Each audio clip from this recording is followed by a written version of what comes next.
Troisième, je suis déterminée à arrêter l'école. Fuck. Je me dis, hors de question de retourner à l'école. C'est mort, c'est fini. J'étais à ça.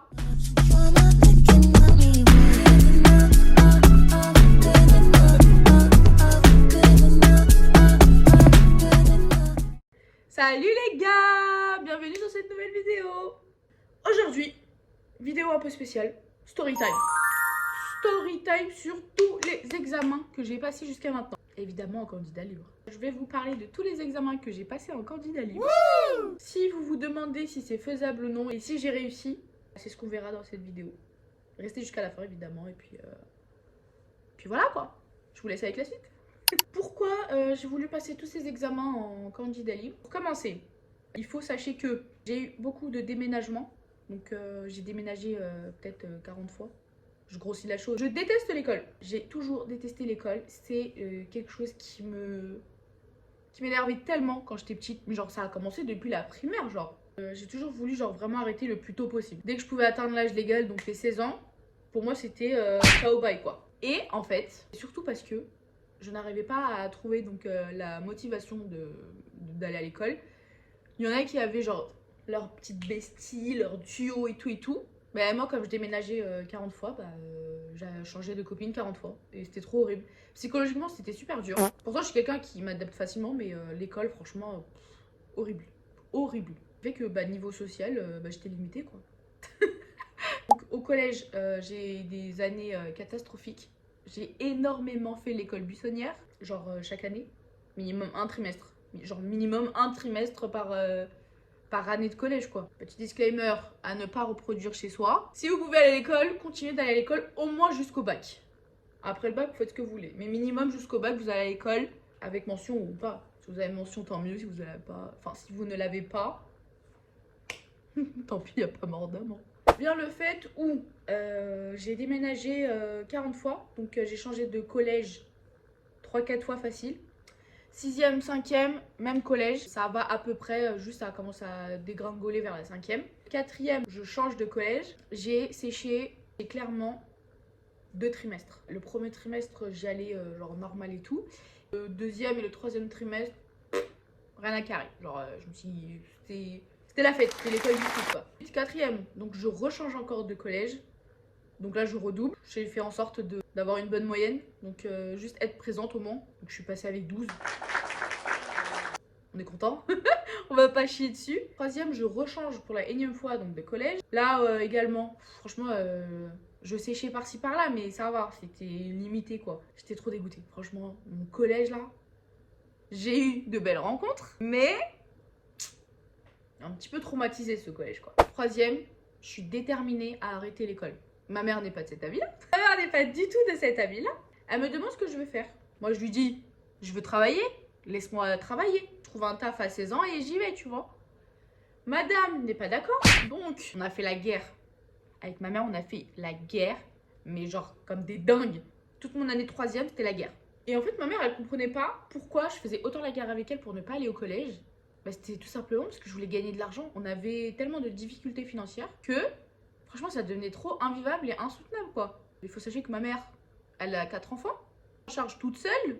Si je l'aide pas, qui va l'aider? Malgré ça, j'obtiens quand même donc mon brevet. Ça à 10. Ensuite, moi, j'opte pour un lycée pro. Ma mère n'est encore pas de cet avis-là. Oh, ma mère, c'est trop baïteur. Elle, pour elle, dans sa tête, c'est t'as du potentiel, tu vas en général. J'ai dit, j'ai du potentiel, je peux aller en pro. Après, elle a failli me mettre une baffe. Et elle m'a dit, tant que tu ne sais pas ce que tu veux faire, tu vas en général. Ok, donc j'y vais. Clairement, j'y vais et tout. Je vais donc dans un lycée général pour passer une filière technologique. Donc j'ai passé une filière STMG, option mercatique. Évidemment, ça dégringole. Donc terminale, catastrophe. Catastrophe, je vais pas, pareil, pendant 2 trimestres. Séché 2 trimestres encore une fois. Je n'obtiens pas le bac. J'y suis allée, je crois, j'avais 9 et quelques. Ça veut dire à quelque chose près, j'aurais pu le valider, mais ils n'ont pas accepté à cause de mes absences et tout. Je me suis dit, fuck, je m'inscris quand même en BTS. Et je passe le bac en candidat libre. Devinez qui a quand même réussi à faire ça. J'opte pour un BTS compta en alternance. J'étais acceptée, me demandez même pas comment, moi-même je sais pas. Donc quand je m'inscris et tout, je m'étonne. Ça aussi, je sais pas comment j'ai réussi. Mais genre, j'ai réussi à passer. Donc, évidemment, là, C'est là où vous devez savoir que j'ai mangé à l'école. Comme quoi j'avais le bac alors que j'ai grave pas le bac. Donc moi, dans ma tête, c'était carré. Je fais mon alternance. Et à côté, comme la première année, t'as pas d'examen en BTS compta, tu peux passer des examens. Donc moi, je m'étais dit, vas-y, tranquille, je passe le bac. En candidat, il met 3 petites matières là qui font pitié. Au final, ça se passe mal. Donc 2020, janvier 2020, j'arrête le BTS. Ça m'avait tellement cassé les pieds. Mon alternance, ça allait pas du tout. Le taf où j'étais, la meuf, elle me faisait du harcèlement psychologique. Non mais oh, on est où là? On est chez les fous quoi. Les deux tempes assistante comme comptable, ça allait pas du tout. Ah, j'ai arrêté. J'ai fait un mois de babysitter. Et après là, il y a le confinement. C'est là où j'ai le déclic. Au mois de septembre, ouais. Je passe en candidat libre. Ce bac, il m'en a fait voir de toutes les couleurs. En septembre, je passe mes 3 pauvres petites matières. En amont, comme le confinement m'avait rendu barjo, je m'étais dit c'est hors de question que je reste à la maison à rien foutre. C'était mort, c'était mort. Donc j'avais trouvé un BTS. BTS MCO. Management commercial opérationnel, un truc comme ça, bon je me rappelle plus. Et à la base, il faut sachez que je devais faire ce BTS parce que ma copine devait y aller. Moi j'ai été acceptée, elle n'a pas été acceptée. Encore une fois, je me suis fait couiller. J'ai trouvé mon BTS, j'ai trouvé mon alternance, donc j'avais trouvé mon taf en tac-tac en plus. Plus je passais le bac.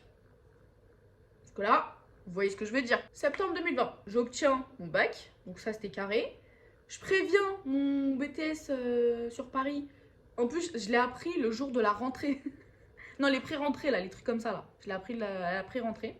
Donc, je préviens direct le secrétariat. Ouais, j'ai eu mon bac. J'obtiens mon BTS avec difficulté. C'était là où j'étais le plus présente. J'ai pas séché une seule fois. Genre, la meuf qui séchait grave les années. Il faut voir comment j'étais à l'affût. Dès qu'il y avait de l'argent en jeu, j'étais là. Après mon BTS, faut réfléchir à ce qu'il faut faire. Bah oui, logique. Je continue pas. Étant donné que je commençais à avoir ma dose de BTS, de cours et compagnie, blablabla, avant les examens de mon BTS, j'ai passé 2-3 entretiens donc pour un taf en CDI. Finalement, je suis persuadée de vouloir travailler juste après. Je passe les entretiens, je suis acceptée, je leur préviens que j'ai les examens au mois de mai, donc s'ils veulent, je peux commencer à partir du mois de juillet, tu vois. Moi, je touche mon argent, je suis contente, on va pas pleurer.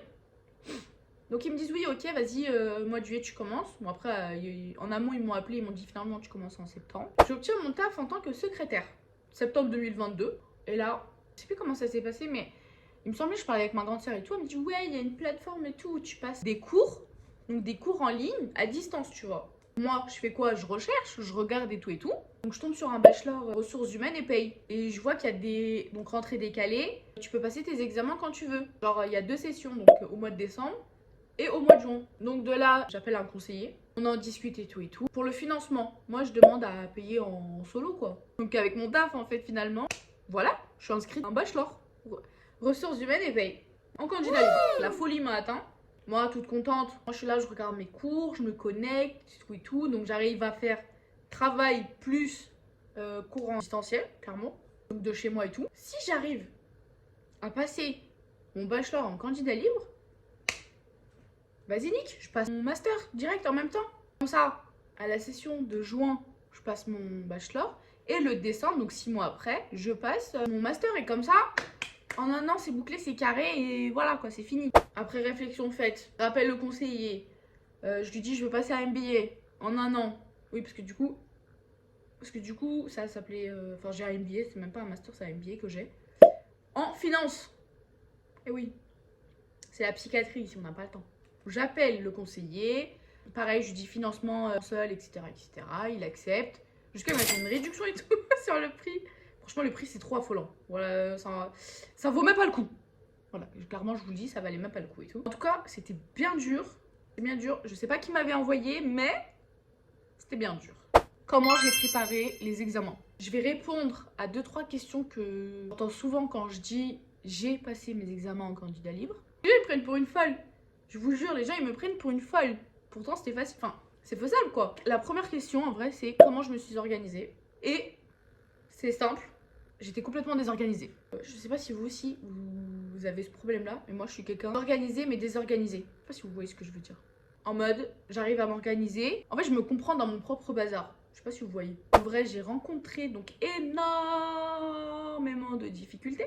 Manque de motivation, ressources limitées, plein de petites galères comme ça.